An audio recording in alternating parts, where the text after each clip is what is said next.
14 वर्षीय मंजू एक मंद बुद्धि लड़की थी। वो सारा दिन गांव के बच्चों के साथ खेलती रहती थी। मंजू कभी गुल्ली डंडा खेलती तो कभी कंचे और खुश रहती। मंजू के पिता गंगाराम और मां सरोज मंजू को बहुत प्यार करते थे। एक दिन की बात है, गंगाराम एक साइकिल मिस्त्री से अपनी साइकिल में नया टायर डलवा कर आते हैं और साइकिल से निकला हुआ पुराना टायर घर ले जाते हैं।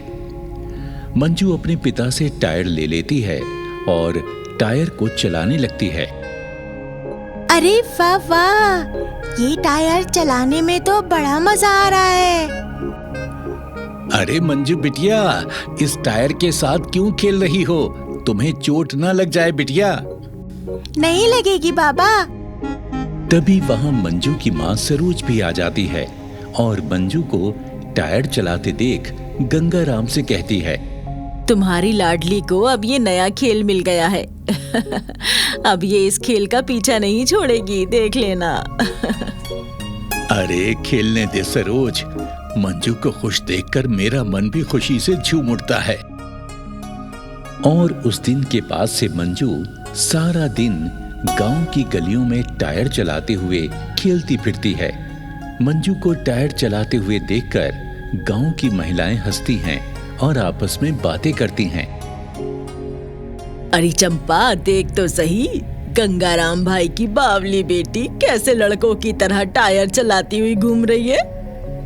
अरे बहन, ये लड़की भी चलता फिरता नमूना है, नमूना। स्कूल पढ़ने तो जाती नहीं और खेल खेलती है लड़कों वाले। गांव का एक लड़का ढोलू, जो कि बहुत ही शरारती और लफंगा था, दूसरे बच्चों को परेशान करने और बच्चों से लड़ाई करने में माहिर था। जब ढोलू मंजू को टायर चलाते हुए देखता है तो ढोलू मंजू का टायर छीनकर कहता है, अरे टायर चलाना तो लड़कों का खेल है, तू तो जाकर गुड़िया से खेल, नहीं तो तेरी चोटी उखाड़ दूंगा। मैं किसी लड़के से कम थोड़ी ना हूँ, मैं तुझसे ज्यादा तेज टायर चला सकती हूँ। मंजू की बात सुनकर ढोलू को तैश आ जाता है। अच्छा ऐसी बात है, तो चल फिर ठीक है, आज शाम को तू मेरे साथ टायर की दौड़ लगा लेना, मैं भी देखूं तुझ में कितना दम है। ठीक है, आ जाना शाम को अपना टायर लेकर। और मंजू फिर ढोलू के हाथ से अपना टायर झपटकर टायर को चलाती हुई भाग जाती है। इसी शाम को गांव के सरकारी नल के सामने से मंजू और ढोलू की टायर रेस शुरू होती है। ढोलू तेजी से अपना टायर चलाता हुआ मंजू से आगे निकल जाता है। ढोलू के पीछे पीछे ढोलू के दो दोस्त पप्पू और गुल्ली ढोलू का उत्साह बढ़ाते हुए दौड़ रहे थे। बहुत बढ़िया ढोलू, बहुत बढ़िया, और तेज चला, और तेज और तेज। अबे ढोलू, लड़की से हारकर नाक मत कटवा देना हमारी, और दम लगा और तेज भगा। और ढोलू पूरा जोर लगाकर टायर को मंजू से आगे आगे दौड़ा रहा था। तभी मंजू अपनी गति बढ़ा देती है और कुछ ही देर में ढोलू से आगे निकल जाती है। गांव के बाहर पीपल के बड़े पेड़ के नीचे एक गहरा गड्ढा खुदा हुआ था। मंजू गड्ढे के पास पहुंचकर रुक जाती है और खुशी से चिल्लाने लगती है, मैं जीत गई, मैं जीत गई, मैंने ढोलू को टायर रेस में हरा दिया, हुर्रे हुर्रे। ढोलू एक लड़की से रेस हारने पर गुस्से से लाल हो जाता है। ज्यादा खुश मत हो बावली, नहीं तो मैं तुझे इसी गड्ढे में धक्का दे दूंगा। अच्छा, तू मुझे धक्का देगा? जरा दे तो सही, फिर बताती हूँ मैं तुझे। और फिर ढोलू मंजू को गड्ढे में धक्का देकर गिरा देता है। गड्ढे में गिरकर मंजू को चोट लगती है और मंजू बेहोश हो जाती है। ढोलू के दोस्त ढोलू से कहते हैं, अबे ढोलू के बच्चे, ये तूने क्या कर दिया? मंजू को गड्ढे में धक्का दे दिया। यार, मुझे लगता है वो गड्ढे में गिरकर मर गई है, नहीं तो वो हम लोगों को जरूर पुकारती। तुम दोनों अपनी चोंच को बंद रखना, किसी से भी इस बारे में कुछ बोला तो टांगे तोड़ दूंगा। चलो अब यहाँ से भाग चलते हैं। ढोलू अपने दोनों साथियों के साथ भाग जाता है। ये सारी घटना पीपल के पेड़ पर बैठी हुई एक चुड़ैल देख रही थी। चुड़ैल पेड़ से उड़कर गड्ढे में बेहोश पड़ी मंजू के पास पहुंचती है और मंजू की नब्ज चेक करती है।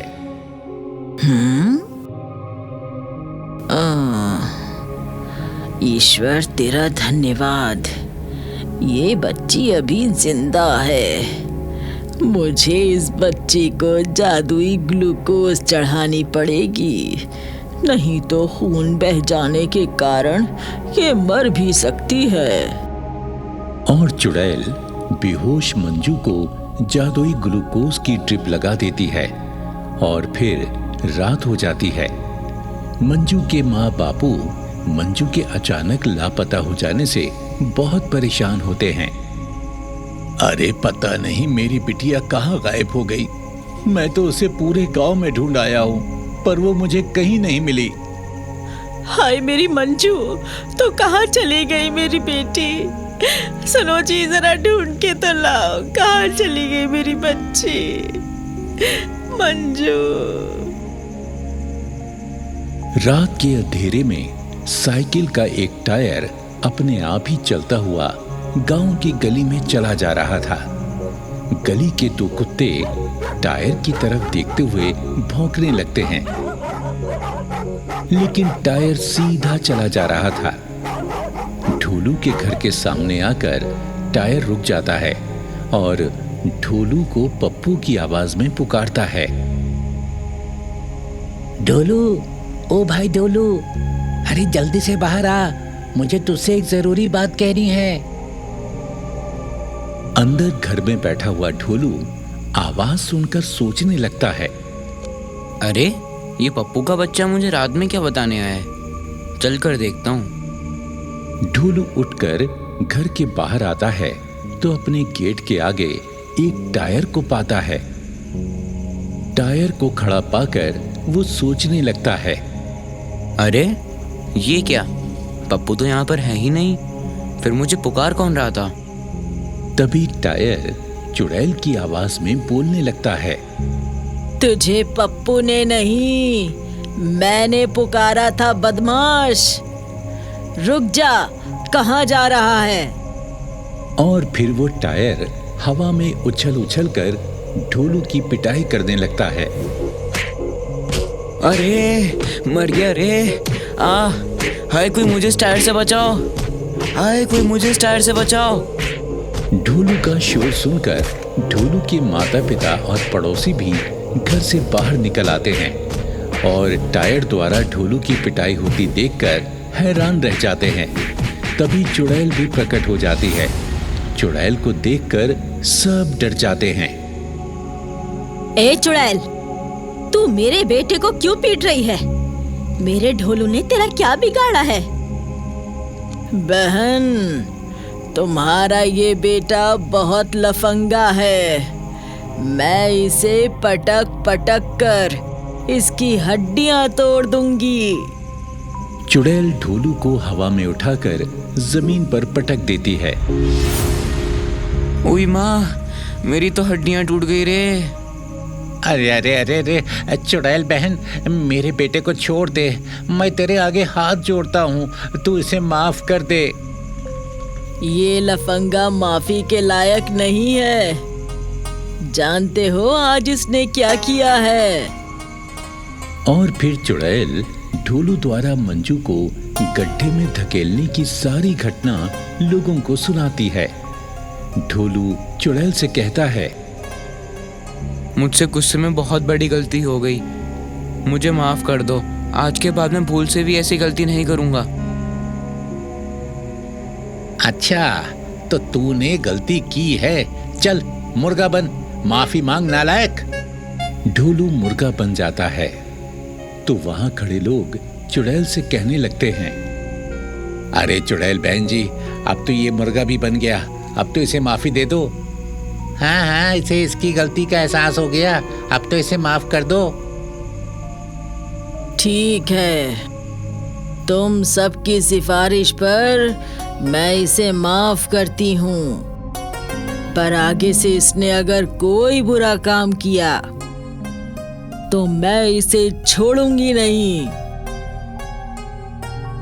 उसके बाद सभी लोग मंजू के माँ बाप को साथ लेकर उस गड्ढे पर आते हैं जहां पर मंजू गड्ढे के अंदर गिरी हुई थी।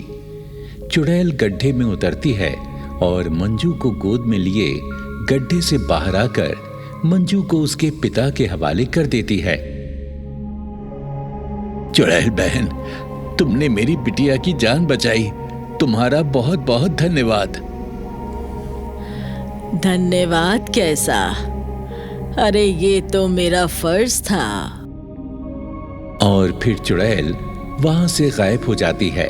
सभी लोग मंजू को लेकर गांव की ओर चल पड़ते हैं।